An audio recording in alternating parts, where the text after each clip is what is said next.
solution. Alright. Soalan 6. Okay, so soalan 6 adalah vektor. Okay, vektor. Diagram 3 shows a triangle BOA. The straight lines OX and BY intersect at point P. Alright, so semua maklumat ada. Cikgu pindahkan semua maklumat dalam gambar rajah. Our vector OA is 2A, vector OB is 3B. Okay, so kalau dia bagi ratio 5BX equal 3BA, we convert to the fraction. Okay, 3 over 5, that means our BX 3 parts. Okay, and our BA 5 parts, that means XA is 5 minus 3, maksudnya 2 parts kat sini. Okay, so kita nak cari apa ni? Okay, diberi OP sama dengan MOX. Okay, dia nak express OP in terms of M. Bila dia kata OP in terms of M, kita ambil yang sini dulu. OP equal MOX, keluarkan. OP dah ada ke? Mana OP? OP tak ada.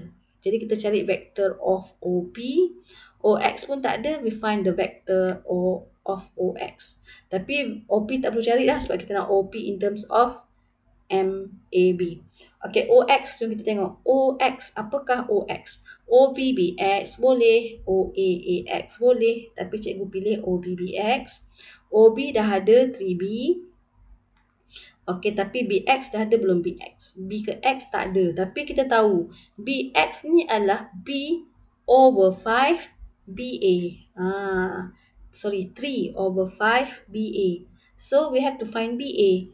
Kalau BA adalah BO plus OA. Okay, tak selesai ni. BA adalah BO plus OA. Substitute BO melawan anak panah. Jadi, negatif 3B.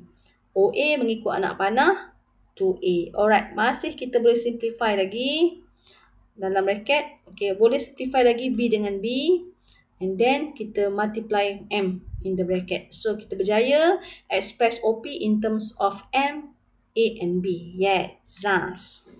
Alright, seterusnya kita cuba pula express OP in terms of N, A and B.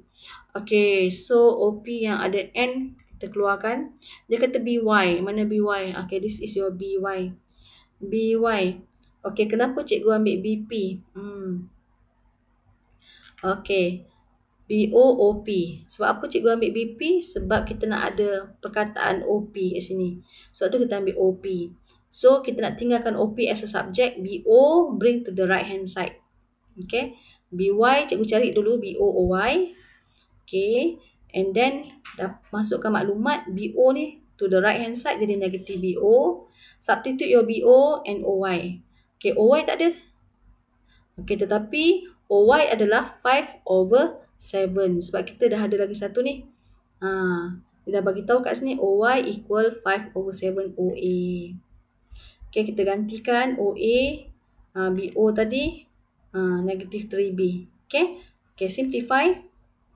Ni kita boleh jadikan simplify lagi. Alright, so kita boleh darab semua N. Dah dapat. Ini kita tengok, B dengan B. Kita boleh satukan, factorize B dengan B. Kita dapat macam ni. Alright, selesai. Thus. Okay, next. Alright, so hence find the value of M and N. Seterusnya. Jadi apabila seterusnya, kita menggunakan jawapan yang sebelum. Okay, jawapan yang sebelum. This is the first OP. This is the second OP. We have to compare from term B and term A. Okay, so we compare terms A first. Okay, terms A kita keluarkan the coefficient of A 6 over 5M dengan 10 over 7N. Okay, kat sini kita boleh simplify lah. Cikgu nak cari M. Okay, 25 over 21N. Okay, terms A selesai. Thus, kita buat term B pula. Kita keluarkan B punya coefficient Alright, ni. So, daripada sini, we can substitute M dalam sini. Jadi cikgu substitute M sini 25 over 21N dalam bracket. Alright, yang ini. Jadi darab. Okay, kita boleh kumpulkan N dengan N.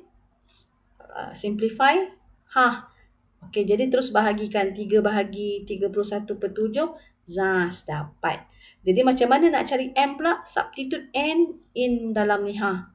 Okey, dah dapatlah M 25/31. Yes, Zaz selesai. Zaz.